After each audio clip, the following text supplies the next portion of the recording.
Hi అండి, welcome to Matangi kitchen. ఈరోజు మన ఛానల్లో పప్పు రుబ్బడం, నానపోయడం ఇవేమీ లేకుండా గారెల రెసిపీ ఎలా చేయాలో చూపిస్తున్నానండి. అయితే ఇది న్యాచురల్గా దొరికే తాటిపండుతో తయారు చేస్తున్నాను. ఈ సీజన్లో దొరికే తాటికాయ గురించి తెలియని వాళ్ళు ఎవరు ఉండరు.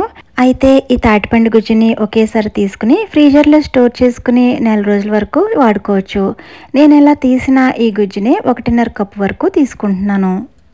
మనం ఇక్కడ తాటిపండు గుజ్జు 1.5 కప్పు తీసుకున్నాం కదా, సేమ్ క్వాంటిటీలో 1.5 కప్పు బియ్యపిండి తీసుకోవాలి. ఇది పొడి బియ్యపిండేనండి.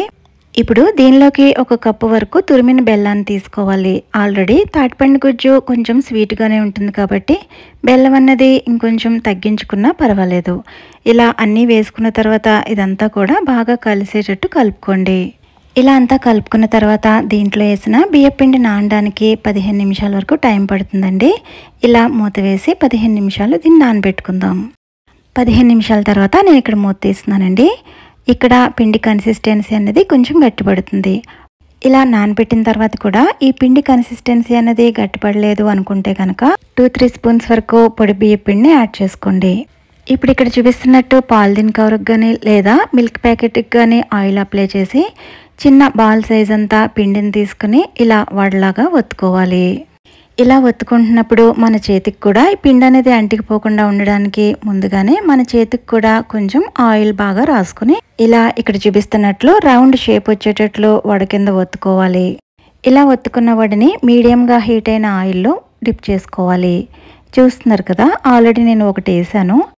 ఇలా వడ వేసిన వెంటనే గరిటె పెట్టి తిప్పేయకుండా 1.5 నిమిషం తర్వాత అప్పుడు రెండో వైపుకి టర్న్ చేసుకోవాలి. ఈ వడలు విరిగిపోవడం, క్రాక్స్ రావడం అవి ఏమీ ఉండవండి. చాలా చక్కగా నీట్గా వస్తాయి. మీరే చూస్తున్నారు కదా. ఇవి వేపించుకోవడానికి ఫ్లేమ్ అనేది మీడియంలోనే ఉంచి ఫ్రై చేసుకోవాలి. చూస్తున్నారు కదా, మనం వేసిన వడ ఇప్పుడు కడాయి నుంచి సెపరేట్ అయింది. ఇప్పుడు దీన్ని రెండో వైపుకి టర్న్ చేస్తున్నాను. ఇలా డార్క్ రెడ్ కలర్ వచ్చేంత వరకు కూడా వీటిని ఫ్రై చేసుకోవాలి.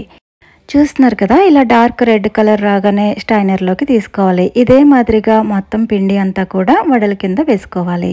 ఈ వడలన్నవి బయట 3 రోజులు నిల్వ ఉంటాయండి. అయితే ఫ్రిడ్జ్లో అయితే 7 డేస్ వరకు నిల్వ ఆగుతాయి.